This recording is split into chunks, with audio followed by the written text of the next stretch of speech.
నమస్తే అండి, welcome back to my channel. ఈరోజు ఎగ్స్ మంచూరియా ఎలా చేయాలో చూసేయండి. ఇప్పుడు 3 గుడ్లను ఇలా ఉడికించుకోవాలి. ఫస్ట్ టైం నా ఛానల్ చూస్తే సబ్స్క్రైబ్ చేసుకోండి, వీడియోకి లైక్ ఇవ్వండి.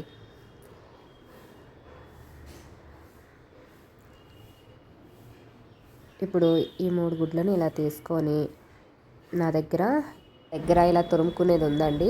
మీ దగ్గర ఒకవేళ లేకపోతే మిక్సీ పట్టుకున్నా సరిపోతుంది. ఇప్పుడు 3 గుడ్లను ఇలా తురుముకోవాలి.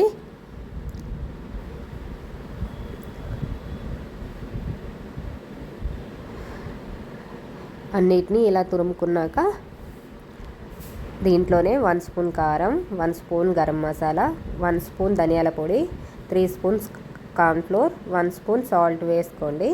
సాల్ట్ చూసి వేసుకోండి. ఇప్పుడు రౌండ్స్గా ఇలా బాల్స్ చుట్టుకోవాలి. మీద కడాయి పెట్టుకొని దాంట్లో ఆయిల్ వేసుకోండి. ఆయిల్ హీట్ అయ్యాక ఇప్పుడు ముందుగా చేసి పెట్టుకున్న బాల్స్ని స్లోగా వేయండి. ముందుగా కలుపుకండి, కలిపితే విడిపోతాయి. ఇలా లైట్గా కలర్ షేడ్ అయ్యే వరకు వేయించుకోవాలి. చూడండి, లైట్గా కలర్ షేడ్ అయ్యి ఇప్పుడు ఒక ప్లేట్లోకి తీసేసుకోవడమే.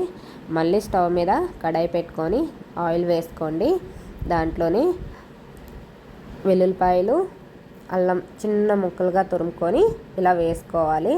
దాంట్లోనే soya sauce, red chilli sauce, green chilli sauce 1 spoon వేసుకోండి. సాల్ట్ 1/2 టీ స్పూన్ వేసుకొని ఇలా కలుపుకోవాలి. ఇప్పుడు కొంచెం వాటర్ తీసుకొని దాంట్లో 1 స్పూన్ కార్న్ఫ్లోర్ కలిపి అందులో వేసుకోవాలి. అది కొంచెం థిక్గా అయ్యే వరకు అలా కలుపుతూ ఉండండి. ఇప్పుడు ముందుగా వేయించుకు పెట్టుకున్న బాల్స్ని అందులో వేసేసుకోవాలి. కన్సిస్టెన్సీ అనేది ఇలా ఉండాలండి. కొంచెం కొత్తిమీర వేసేసుకోండి. అంతే, Manchuria ready. Thank you for watching.